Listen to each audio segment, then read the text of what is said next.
台南市教育局致力伫咧新住民教育的推动，包含伫咧东山国小甲大港国小设置新住民学习中心，提供新住民培育课程，协助新住民朋友融入适合生活经验，以及发展第二专长。感谢我们移民署还有我们教育局大家所做的这个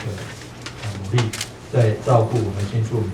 在让他们在家庭教育在家庭能够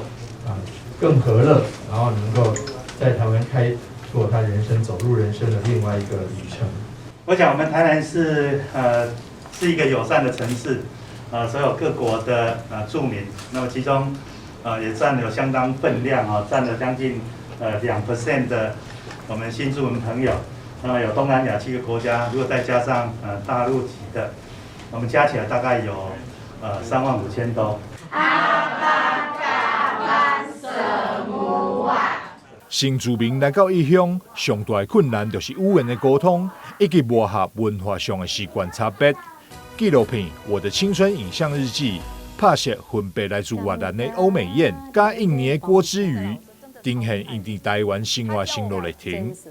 以及透过新住民学习中心的帮助，慢慢融入台湾的生活。台湾润饼真好吃。迄个牛肉汤，迄个牛肉薄薄，淋一小汤，好好食，大家来食哦，感恩。透过这个影片，目的就是希望会当鼓励更多新住民鼓励自我，走出框架。就由伫新住民学习中心的学习，更会当结交来自无同国家的姊妹朋友，互相加油打气，做伙将他乡变故乡。